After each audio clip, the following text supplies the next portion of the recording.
it is one of the oldest forms of entertainment. India today has got 500 million gamers. Seeing a lot of global developers and publishers targeting Indian market. We expect this to become a $3.5 to $4 billion market. Close to 150 million gamers who pay. I pay for Netflix, where maybe I spend a couple of hours a week, and here I'm spending like more than a couple of hours a week, so why not pay for it? It's mobile first, mid-core games monetizing through IPs. And this is not just for India, but even globally. Venture capital is a very recent phenomenon in gaming, maybe like 10 years. A lot of games which have blown up and become successful actually had their success driven by YouTube and the distribution around there. There's no better time than now to be a gaming entrepreneur in India.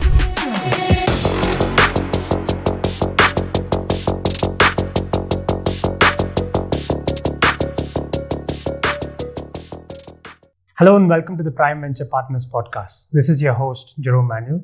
Today we have a very special episode of Prime. We have with us Shripati Acharya and Gaurav Ranjan from the investments team.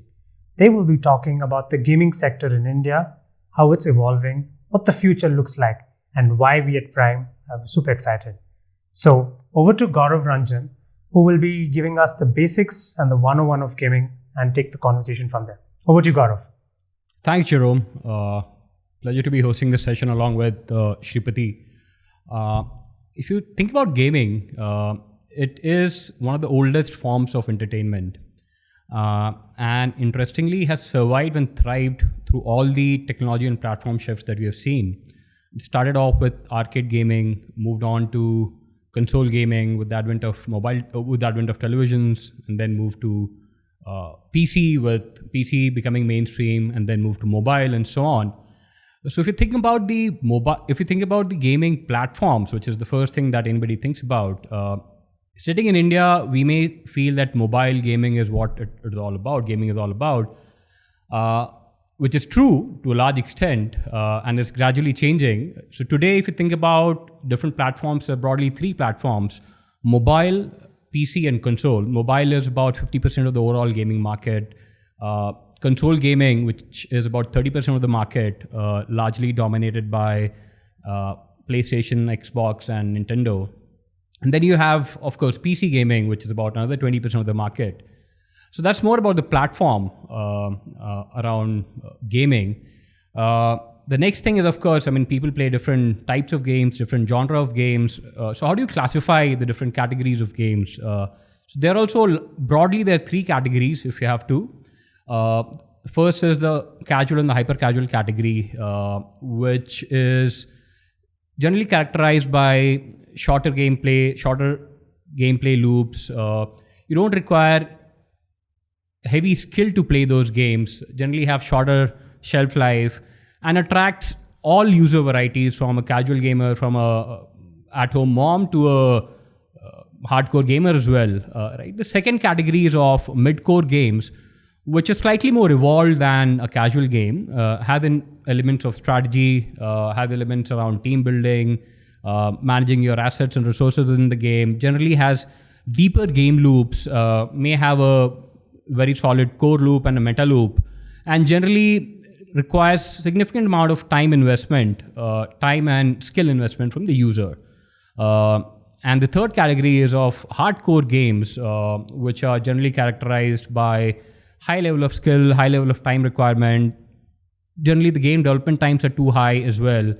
And we're largely dominated across console and PC, but of course, we're seeing a lot more of that on mobile as well of late. This is broadly the three categories of game. The third, the other basic, if you have to move about, is more around the kind of monetization that you see in gaming, right? In India, of course, gaming has largely been dominated by RMG so far, which is real money gaming. But globally, we see that there are other forms of monetization. In-app purchases is a big one, followed by ad as a model within gaming, and different types of ads within games. And then, of course, we do have a license fee structure as well in gaming, largely, again, prevalent in PC and console, where, for example, I play FIFA. I buy a license for, say, FIFA 23, FIFA 24, and that license is valid for lifetime. right? And there's no avenue for in-app purchases within that game, right? So that's the other model. One last bit, which is very important to understand the nuances of gaming, is who are the different stakeholders in the gaming ecosystem, right? So we hear a lot about gaming companies, but what are these gaming companies, right? So there are broadly two categories if you have to categorize them. One is more around the game developers, gaming studios, and their job is essentially to come up with game concepts, game stories, and develop those games. And then the second category is that of publishers, whose job is to take this game and market it to the larger audience, monetize it, and so on. In the early days of gaming, you had clear distinction between a game developer and a publisher. A game developer's job was to develop a game, publisher would finance that game upfront, and then take it to the market and take some cut out of the revenue. With time, again, as the gaming ecosystem has evolved, a lot of developers today have become publishers, and a lot of publishers are getting into development, right? I mean, if you think about the large publishers, I mean, EA or Activision were large publishers, but also started developing games. Tencent, which was the developer, has also started publishing games, right? So there is, I mean, as you become large, people do both the things, which means they develop, they acquire studios, or they set up in-house studios, they develop games and they publish games. And likewise, developers getting into publishing business, right? So this is the basics of gaming. I thought it important to set that context in the beginning so that the audience can relate to the discussion that we have going forward.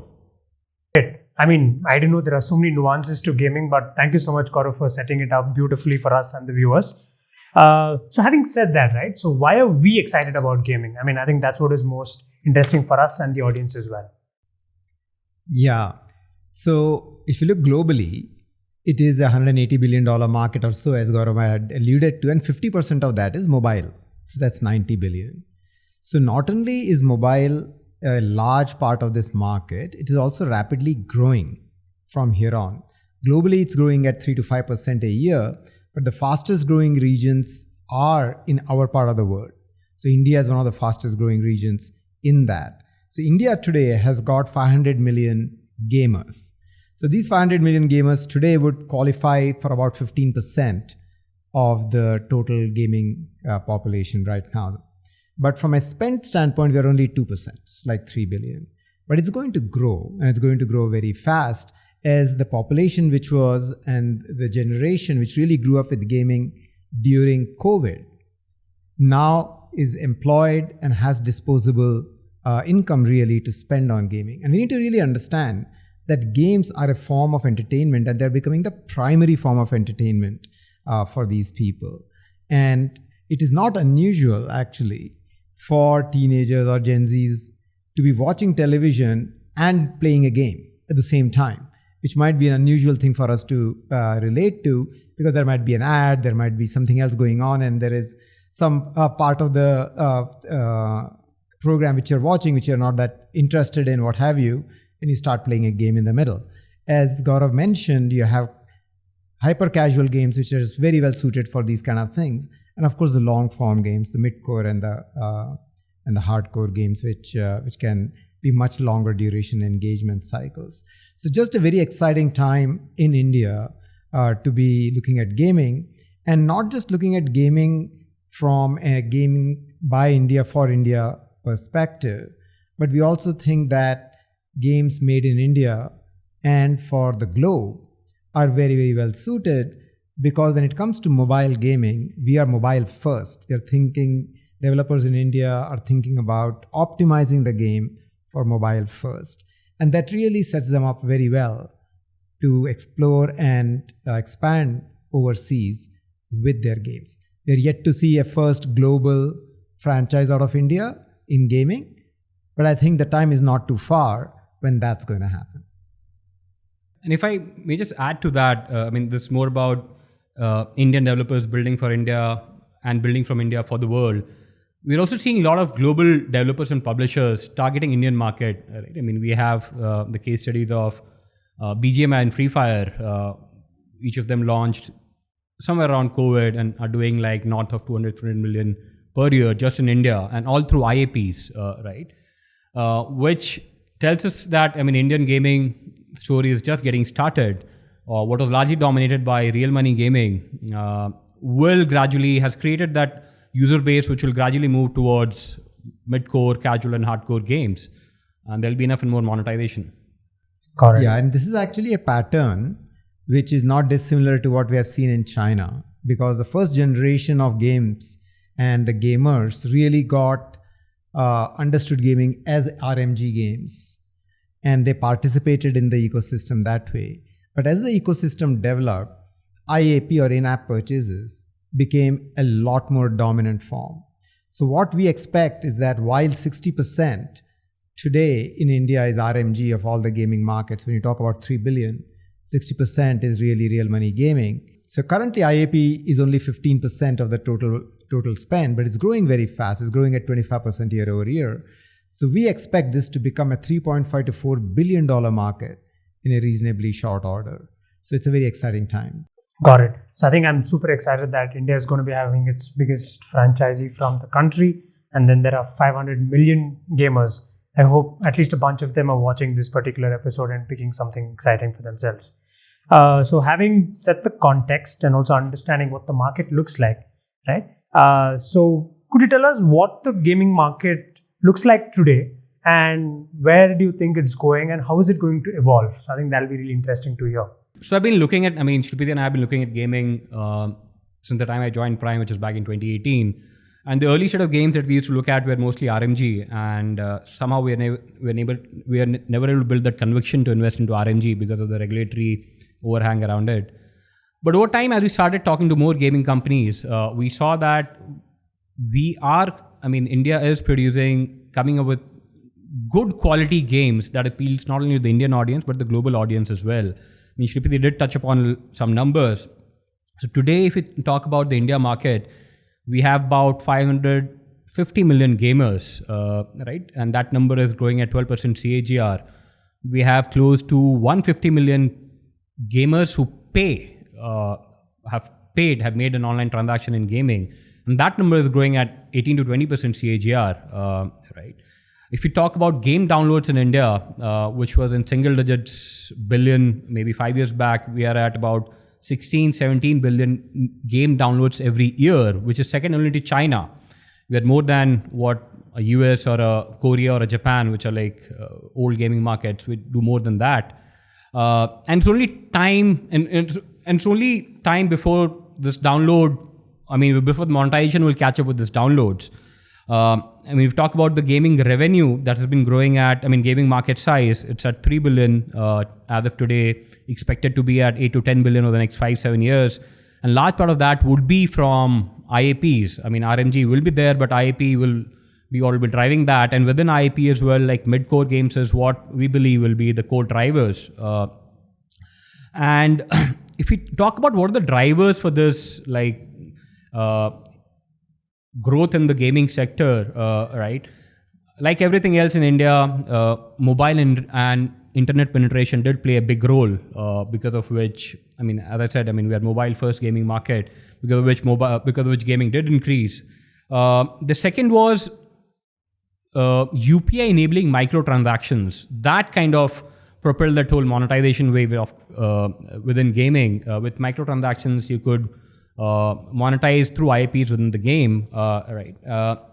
Then of course, RMG, as it became popular, that brought a lot of users in the gaming fold who got used to gaming and now are exploring things outside of RMG, right? And recently, as I was speaking before, we have had some high quality games developed by publishers and developers from outside India who have come into India, and that I'm talking about BGMI and Free Fire, which brought in a lot of new users, young users essentially, into the gaming fold. And these users got used to this gaming maybe during their school or college time.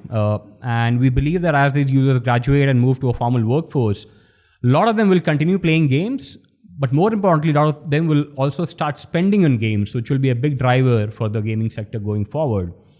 And last but not the least, we always had offices of large gaming publishers and gaming studios in India, but they were serving to the global MNCs. Now we're seeing a lot of that talent coming out and setting up gaming studios and gaming companies. And we have some very successful bootstrapped success stories from India, which we'll talk about later. Right, which means there's a lot of talent available which can develop high quality games as well. Right, so these I believe are the drivers of this. This accelerated path of the gaming industry in India. Correct. So I was just thinking from a non-gamer perspective, right? If you can kind of give me a few examples of RMG and also IAPs, right? I think that will kind of set context and be valuable. Yeah. So if we talk about RMG, of course, you have Dream 11. Everyone would have heard about them. They're more on the fantasy gaming side. Then you have players like Winzo, Zoopy, and MPL. They also have a fantasy element, but they largely monetize through RMG on top of casual games. So for example, Zoopy, Ludo is a large part of their RMG-driven monetization. Winzo has bunch of casual games where you can play against each other by putting in some money as rake, right? So that's where RMG monetizes. In terms of IAP, when you think about it, BGMI and Free Fire are great examples. In our portfolio, you have Hitwicket, which monetizes through IAP. So IAP stands for in-app purchases. So as you play a game, you may want to upgrade your character, you may want to buy new skins for your character, you may want to buy a season pass, and for that you pay within the game, which is IAP. And the third is, of course, the ad-driven monetization, where either you are shown some ads or there are rewarded videos, which means you watch a short video of some other game or some other product, and at the end of it, you get some rewards in terms of in-game currencies. So these are like different modes in which people monetize. Got it. So considering gaming is a huge, exciting area for us at Prime, so how do we see it? Like, are there subsectors? How do you classify and how do you go about your research? And just tell us a little more about that. Like, how do you look at so gaming? What are we excited about games in Prime? So we are not that interested in the hyper casual games. The hyper casual games is an important segment of gaming. The chief monetization of hyper casual games is via ads. And as Gaurav mentioned, there are ads which you can just see while you're playing the game. There are also rewarded videos wherein you watch a video which is an ad. It could be an ad for some other game, for instance. And then as a result of watching it, you get some in-game currency. It could be coins or some gift boxes or whatever it is. So we are not too keen on hyper casual games simply because the ad monetization and the CPMs for that in India are considerably lower than in the developed markets.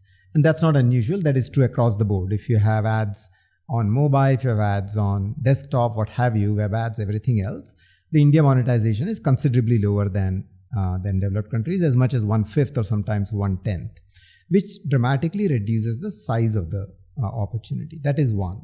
The second thing about hyper casual games is that you need a full stable of these games as a gaming studio to do it.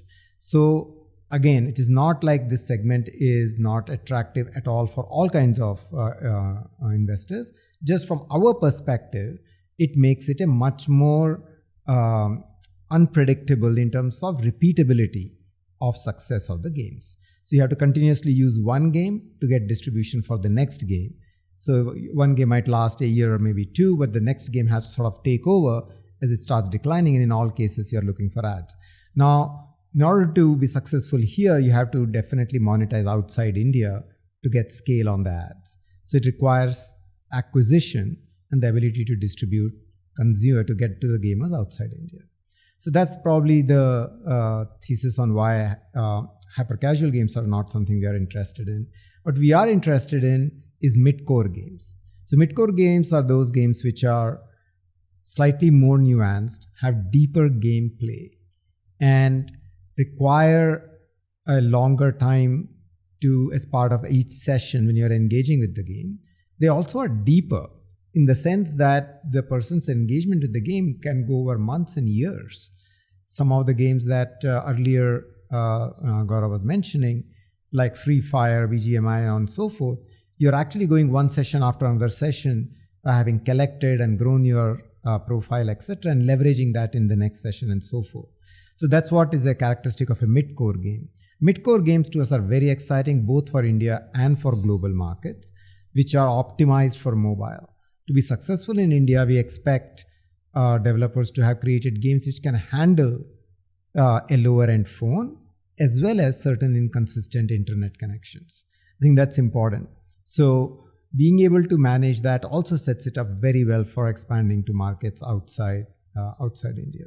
So that's really about the mid-core games. The monetization of mid-core games is primarily through IAPs or in-app purchases. We think that's the way to develop and get engagement and retention and create a business model with assets which the user can both purchase and they can develop and hold and maybe even trade down the road. So that's what makes mid-core games very exciting. Got it. So it's mobile first, mid-core games monetizing through IAPs. So that's yeah. And just to add to that, I mean, what Shripati spoke about, game depth, right? So I play a game called Clash of Clans. A lot of the users here would be familiar with it. I first started playing when I was in B school in 2014, and 10 years hence, I'm still like playing that game. Of course, I've like dropped off some time because it was taking too much time, but then so attractive that you hear about in some social circle, and again you download and start playing it, right? So that's the kind of longevity of a game like Clash of Clans. In our portfolio itself, we have HitWicket. I first started playing HitWicket in 2020, and it's almost 4 years now. I still play it. And every day I still look forward to that like half an hour, 45 minutes that I play the game. Okay, that I have to upgrade my player, I have to make a great team combo, I have to win this tournament and so on and so forth, right? So there's a lot going on with mid-core games because of the game depth, the core loop and the meta loop that keeps the user constantly engaged. Hence the shelf life is long. And as you spend more and more time, either you grind your way up through the game or you eventually start paying because you're so attached to the game and you're so involved that you don't mind spending within the game, right? I mean, just think of, when I started playing, I would have thought I'll never pay for a game, mobile game. But then over time you realize, okay, fine. I mean, this is a form of entertainment. I pay for Netflix where maybe I spend a couple of hours a week, and here I'm spending like more than a couple of hours a week. So why not pay for it? So that also kind of enables a lot of monetization, right? And similarly, in terms of the scale that you need is also very different for a casual and a mid-core game, right? I mean, a mid-core game with maybe 50,000 DAOs, 500,000 MAUs could be doing north of $2 million of revenue. For a casual game, you may need to be at 10x scale to do similar number in terms of revenue. And to reach that scale, you'll have to spend equivalent amount of dollars in marketing. And increasingly with all the privacy regulation, IDFA, etc., marketing is becoming increasingly challenging. So it's hard to acquire new users. Whereas in case of mid-core games, once you acquire a user, if the game is good, if the game is deep, you're able to retain that user for a longer time, right?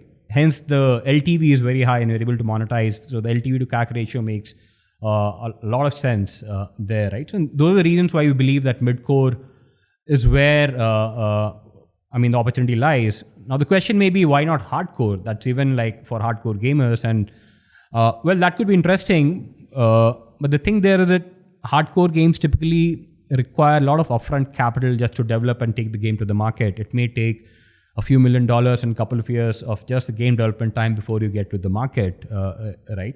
So for some investors, that model could make sense. But for us, I mean, mid-core takes the best of casual and hardcore genre, and hence we believe that that is an interesting segment to operate in. There's another aspect to that, which Gaurav was mentioning about mid-core games, which is if you look at from an investment standpoint and in the founder standpoint, which is what is the ultimate enterprise value you are creating. So what we would have seen if you look at games which have gotten acquired and exited by acquisition, the typical multiples can be between 4 to 5x of their revenue.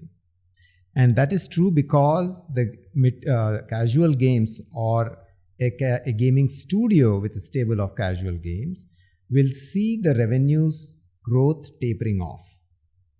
And when revenue growth tapers off with a set of users who have a lower LTV and which need to be reacquired in order to continue the revenue traction, obviously the multiples will be lower. Whereas if you're looking at mid-core games, which might have really a very high longevity, they could even be the way we are looking at HitWicket, for instance, it's a forever franchise. It's not a single game which stops after 2 years, 3 years, 5 years of gameplay, but the user can continue to engage with it, like as Gaurav mentioned with Supercell, even after 10 years. So when you have that kind of engagement And that kind of monetization and retention of the user, the multiples can be 10x, 20x of your revenues. For instance, Roblox, which is a public company today, trades at 20x its annual revenues, right? So it's not true. Typically, some gaming investors or who are new to gaming might think that all games trade at 4 to 5x of revenue, which is not the case. The logic behind is very simple, like all SaaS companies don't trade at the same multiple. Some companies trade at 20x, maybe 40x multiple even, because that is the growth rate and future profitability and the ease with which they can acquire the users. So that's how we also think about mid-core games, which have long longevity, which actually can command an enterprise value, which is very attractive for both the founders as well as the investors. Got it. So based on what you're saying, mid-core seems to be the pot of gold. And for all listeners, you have to go after that, right? I had a bunch of questions as you were speaking. You spoke about exits in the gaming sector, right? Could you touch upon a few examples, Shripati, like something which comes top of mind to you? Well, on the largest side, we just had Activision, which was already a public company, get acquired finally by Microsoft after quite a long battle with the European regulators on the antitrust side, but that's happened. So the very large, there have been a number of acquisitions on the very large sides. For example, Take-Two acquired Zynga, which was another public company, which is again a fairly large acquisition, not as large as Activision. But on the private side, actually acquisition is the more regular path to exit, I would say. And these continuously keep occurring at levels which we might not have actually even noticed, because there are some players which are aggregators, which keep acquiring games. Turkey, for instance, is a fairly large player in the gaming ecosystem.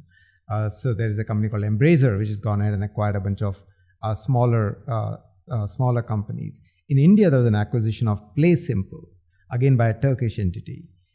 And that was, again, a bunch of casual games which were acquired. So the acquisition is the more nominal or the likely path for a game to exit, because for the very large public markets, the revenue really has to be that large, right? You are talking now about, $800-900 billion of revenue. At that time, you can actually exit there. Also, remember that many of the most valuable gaming franchises are currently actually privately held. So, for example, Valve, which is a distributor, it's like really a publisher in the nomenclature that Gaurav was using earlier, which is a distributor of desktop games, is an entirely private entity. Discord, which is more of an infrastructure for all gaming conversations and really like a Twitter, but all of that happens on Discord for gaming, is private with $400 to $500 million of their revenue. So we don't hear of many of these really large success stories. Fortnite, again, is private with over $1 billion of revenue. So it's very possible that gaming companies tend to have very, very good economics. The collection is frictionless. It's all digital. The distribution is all digital. And of course, the development it's all a digital product from soup to nuts. So I would say that companies remain private. They and can go to a very large heft. They also typically will exit on the private markets. Got it. That's excellent. Thank you for kind of sharing that. So just one point. Shripati, you touched upon Roblox earlier, and they trade at 20x their revenue multiples. And in the context of what you were talking about, what are the characteristics of like a good game, or what we like at Prime? Right? We have discussed this before that. Games should not be looked at like individual games or like content and entertainment businesses, right? In that context, we have touched upon Roblox. Why Roblox trades at 20x versus some other game studios trading at 5 to 7x? If you could touch a little bit on that. So maybe I'll unpack it a little bit and say that in order to develop a game, it actually takes a lot of time, because you need to understand that game is about engagement and deeply involving the user in. And so gameplay, the gaming loop, the meta loop, etc., need to be designed very, very thoughtfully and require a lot of iterations.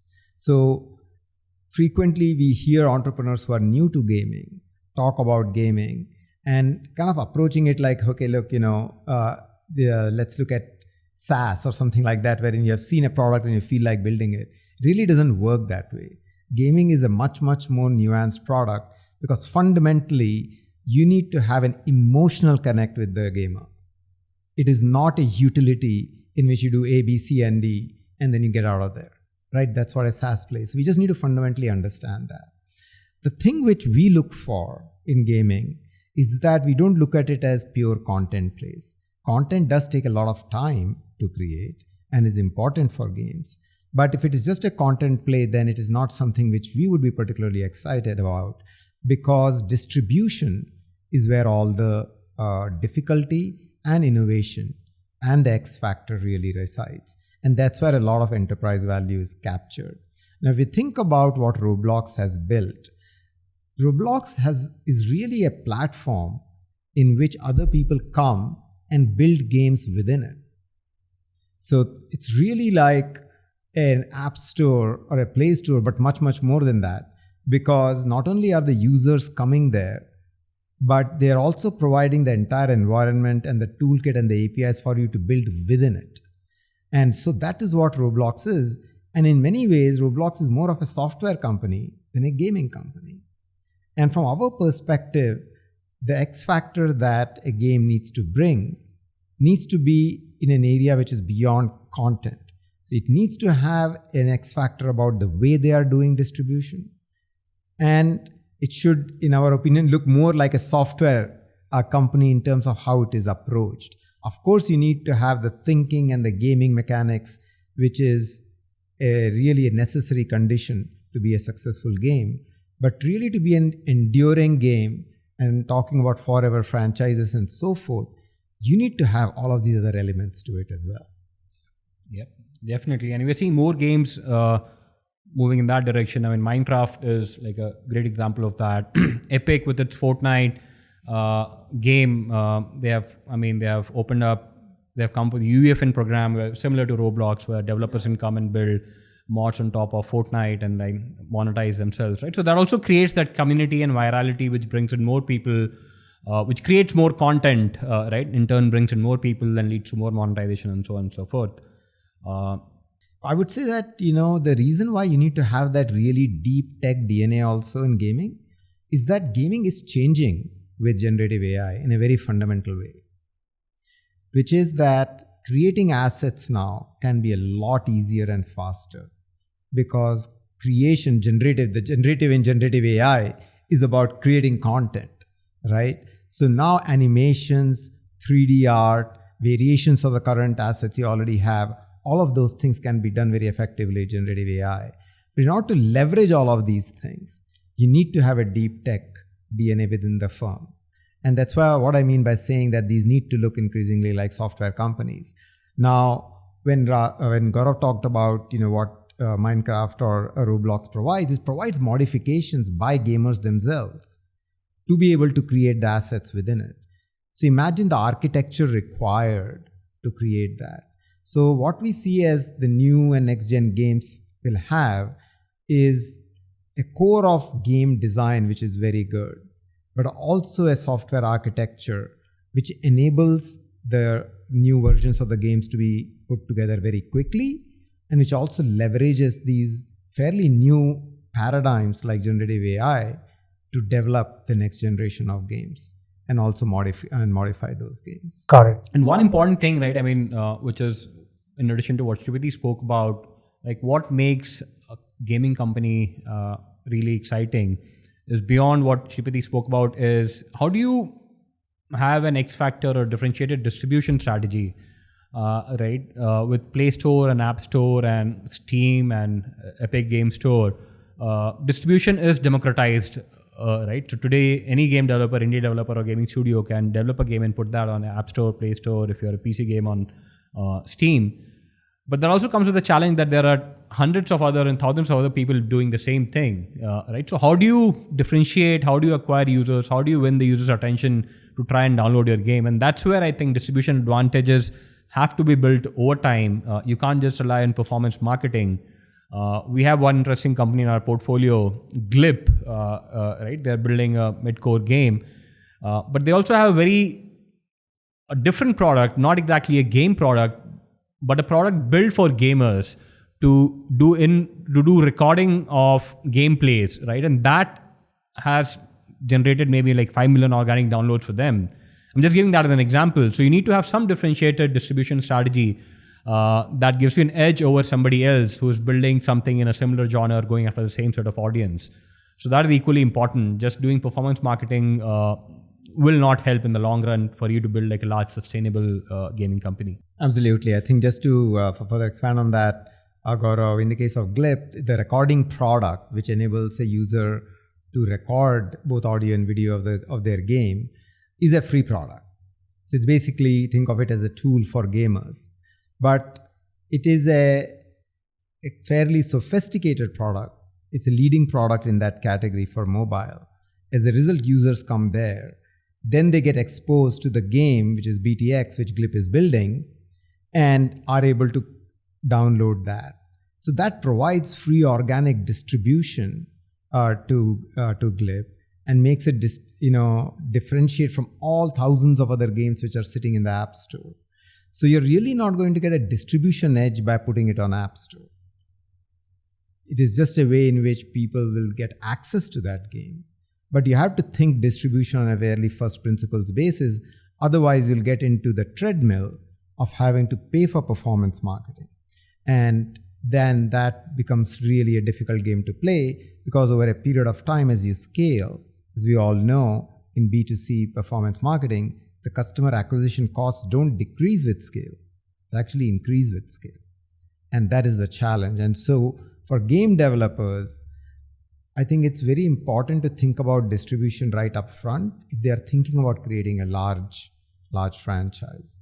Otherwise, you get essentially a ceiling to the size of the game you can develop. Got it. As I understand, distribution is the game changer, right? Literally. So what are some other, is there literature on the types of distribution, or some thinking or some frameworks, possibly for the ones who are building games? Like these are different types of distributions you can do, or the ones that work. Anything on those lines?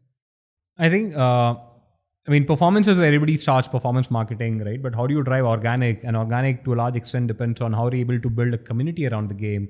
And like the social element around the game, right? That becomes very interesting. There is Ludo became very popular during COVID and has continued to be popular after that because of the social element, the social layer on top of that game, right? That drove a lot of organic distribution for them. So that is definitely one thing that can help in getting that low cost distribution advantage. Second is and that may not happen immediately. What I'm going to talk about is enabling mods on top of your game. That'll help a lot of game creators come and build content, and that will enable a lot more community-led distribution. So that is the other angle through which it can happen. And more content around game does help in more distribution.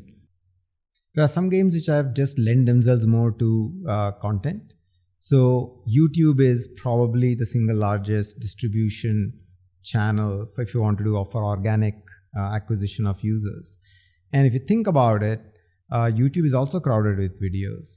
However, if you actually have an interesting game, then users themselves will record their gameplay. They'll post on YouTube, which will drive engagement. So influencers who are very much into gaming will get involved in there. And so a lot of games which have blown up and become successful actually had their success driven by YouTube and the distribution around there. The other distribution channel, of course, is Discord, where gaming communities reside. And so encouraging, managing that community becomes very critical in all of these channels, which is in one sense no different than what we call as a SEO in the SaaS or any other world, right, where you're driving users. But here it just is so much more critical because it's basically B2C. right? It's direct to consumer, which is what you're driving. Got it. So, and what does a gaming community look like, right? Maybe any insights on that? How are gaming communities formed, and like, do they always keep chatting about a particular feature or something like that, considering you've been a part of some communities? Yeah. So, I mean, I can talk about Hitwicket and talk about Clash Royale and Clash. Let me talk about Hitwicket, right? So, they built a cricket game, right? And they seeded they seeded a community on Discord. And people got talking about, they started by talking about game features, right? And as the game becomes popular, people start talking about in-game contests that are happening. People start talking about trading players, trading assets. And that brings in more player into that community. So the discussion is more around gameplays, how do you improve your gameplay, what new features could be launched, etc. Right? But again, a lot of this has to be anchored by the game, but driven by the community, right? That's the way, we think about community. Before we move ahead, I had one thing to talk about, and I think any discussion around gaming would be incomplete without touching upon the Web3 aspect of gaming. At one point, a couple of years back, it was quite popular with the likes of Axie, Play to Earn, Axie pioneering the Play to Earn model, and then a lot of gaming guilds, etc. coming in.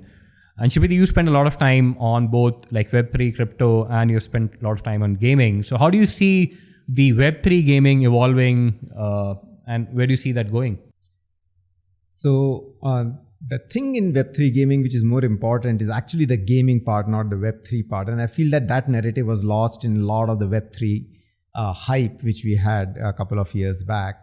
And you'd see these games coming out and developers coming out of these games, which is very simple gameplay, but they would say, hey, look, we are doing Web3, and hence it's going to be successful. But if you think about it, what made each of these platform transitions so successful was that when you had consoles, you had probably, millions of consoles, right? When you went to PCs, you had hundreds of millions of PCs. When you went to mobile, you had billion plus mobile platform. And then when you go to Web3, you have 100,000 wallets. If you just think about it, that Web3 was a technology, but it was not going to drive you a huge amount of gamers into it. That's like the first point. And the second point as a result was that there was no focus on the gameplay itself. To fundamentally understand that gaming is about gameplay was, I believe, completely lost in that bubble, for lack of a better word, and all the noise which came around it. As a result, we had this huge tsunami of Web3 games which came and which went.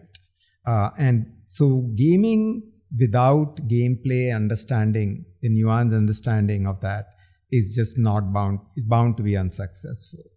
And when we talk about play to earn, and the reason I'm not a big fan of play to earn is that it is an investment product, because the person who is financing the game is different than the person who is playing the game. And the person who is playing the game is really doing it for a return as well. So there is no focus on the gameplay itself. Whereas if you look at all the really, really successful games out there, Grand Theft Auto, Call of Duty, Free Fire, VGMI, everything else, right? You will see that the gamer is interested in it for gameplay. They are spending money for gameplay because they are really enjoying it. And there is a benefit, and the assets get sold for tens of thousands and sometimes hundreds of thousands of dollars in this. But it's really a transaction between gamers who are interested in acquiring that asset. So that has to be the core. And I feel that particular piece was missing, and hence we had seen really no Web3 game break out, right? But I feel that after the hype and then the bust, the way in which Web3 becomes meaningful and relevant for gaming, I think the Web3 technology is very relevant. And where it is relevant is using Web3 as rails. And the way we talk about it is Web2 games with Web3 rails, right? Just to distinguish between the two. And what Web3 provides is, just as India has seamless microtransactions, Gaurav, you talked about UPI earlier in this talk, which enables gamers to have very small transactions in a frictionless fashion. And that is really core. And that's why we are so excited about the IAP segment in India. I think it's going to be very, very good, very massive, because we have solved this very tough payments problem, which is micropayments. And Web3 provides micropayments infrastructure for all these other gamers in other parts of the world where they don't have it. So now you can have frictionless cross-border collections. There could be an Indian company with gamers in Australia, or a US company with gamers in Brazil. And you could actually be getting micropayments in Web3 in stable coins and so forth. That is one aspect of Web3 which is very relevant and important. And the second piece is that the open chains in which you can store your assets. So Web3, so games have had marketplaces for a very long time where you can trade assets. But these marketplaces are captive to the game. So if you're talking about trading assets in a particular game, the swords and the guns and skins and whatever have you will actually be captive to that particular game inside that game environment. But Web3 allows you to have these things stored in an independent, open, verifiable chain. And when they're sitting in this chain, the trade can actually happen on the chain. And it just gives a larger level of credibility and trust with the gamer that these things won't vanish, right? That the game developer won't make some small change in the game rules and suddenly all those assets have vanished or worth 1/10, right? So those are the places where we think Web3 rails can be very relevant in gaming, and I think will become important. So I would say over the next few years, we're going to start seeing a lot of these elements being incorporated in the games themselves, so much so that these Web3 elements will be quite invisible to the user. They won't even realize that they're actually using that. And they are coming in for what they should, which is gameplay. Got it. So just coming back to the overall startup landscape and the VC angle, right? So what does it take, or what does the gaming landscape look like in terms of funding and VCs and pitches today? And how many entrepreneurs are building in the gaming space in India, and what are the kind of games they're building? Any insight on that piece? So I'd say that, post the, at one point we're seeing a lot of games, mostly RMG, when RMG was on the rise. And post the new tax regulations, of course, RMG is kind of, we're not seeing too many new RMG players coming in. At times we do get a couple of pitches around RMG. But we're seeing a lot more game studios trying to build casual games and mid-core games. Last year I was at IGDC at Hyderabad. And there, the kind of gaming developer talent that we have is, I'd say, at par with any other sector that I can think of in India. It's just that a lot of them need the, I'd say, for lack of a better word, mentorship and guidance to develop the right set of games, right set of products. I met gaming developers, like two-person studio, develop a game as good as GTA, right? But had struggled in distributing that game, right? So I think we are getting pitches across game categories, across game genres. Lot of, as I spoke about before as well, a lot of people from large gaming companies, established gaming companies coming out and starting new ventures. It could be around, recently we did speak to someone which was trying to build more like a Thrasher model, which is prevalent in e-commerce for gaming. We have seen, of course, casual games coming up, casual gaming studios coming up. We have seen esports companies coming up in gaming. That we didn't cover that. That's a very small and niche market anyways. We're seeing teams and developers across game genres coming up with variety of experience coming up these days. And one thing to note here is, and this is not just for India, but even globally, venture capital is a very recent phenomenon in gaming, maybe like 10 years, right? I was talking about it earlier. Large part of funding within the gaming either was bootstrapped, self-funded, or it was driven by publishers, right? Only after a few successful gaming outcomes have VCs come into the space now. Now we have globally about 30 gaming-specific funds. In India, we have a couple of funds which just focus on gaming. So even from a capital side of point of view, we are seeing more and more capital getting into gaming. But as it happens with like every sector, you have the hype or the boom and the bust cycle. So I mean, sometimes I also feel that like a lot of capital has gone into gaming in the last couple of years. So and it'll take some time for that to kind of settle down. But nevertheless, gaming as a market is always going to grow and going to be exciting. Maybe we can probably give some representative numbers in terms of what makes for interesting metrics in gaming, right? So there is some, when we look at retention is sort of like the key, a really key metric, which is how many users after they have downloaded the game are actually continuing to come and play the game. So it is not unusual to see games wherein they just falls off a cliff. 100 people might download a game, but maybe 2 people are playing it after 30 days. It's not unusual to see those metrics. So if I could actually suggest to new and potential founders in gaming, the good numbers, the kind of numbers to shoot for are a day one retention, which is after you have downloaded for the next day, of around 30%, right, and above. A day 7 retention of around 15% and above. And the last metric, which is probably the most important, is day 30 retention of over 10%. And only then you'll actually have a process and a community, be able to do other things, like build a community, like get enough engagement to start monetization and in-app purchases and so on and so forth. So that probably is the single most important metric. And the second element I would say is that, shooting for about 40 minutes of gameplay, for the user in a day would probably be a good metric to have.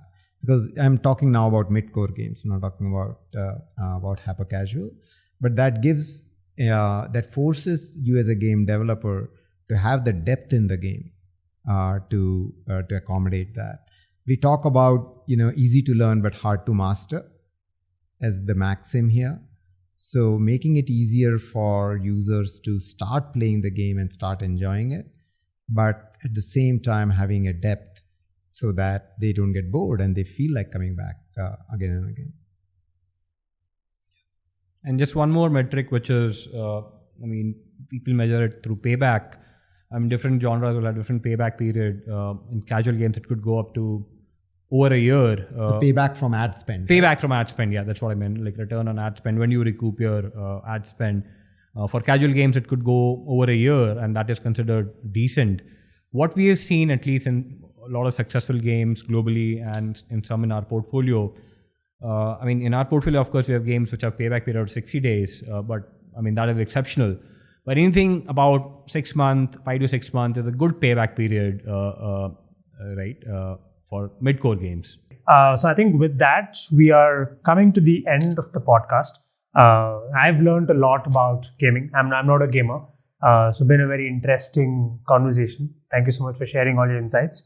I might actually just go and pick up a game based on your recommendations today. And I'm super excited to, hear and possibly get some gaming entrepreneurs in our office to get a test and get possibly a demo of the game. So looking forward to that, entrepreneurs. There's no better time to be a gaming entrepreneur in India for all the reasons that we spoke about.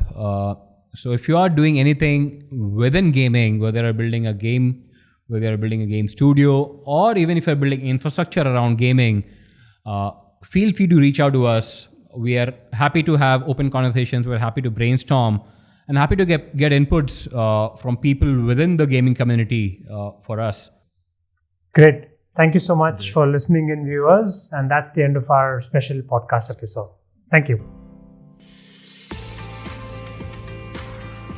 Dear listeners, thank you for listening to this episode of the podcast. Subscribe now on your favorite podcast app for free, and you'll be the first one to know when new episodes are available. Just search for Prime Venture Partners Podcast in Apple Podcast, Spotify, Castbox, or however you get your podcasts. Then hit subscribe. And if you have enjoyed the show, we would be really grateful if you leave us a review on Apple Podcast. To read the full transcript, find the link in the show notes.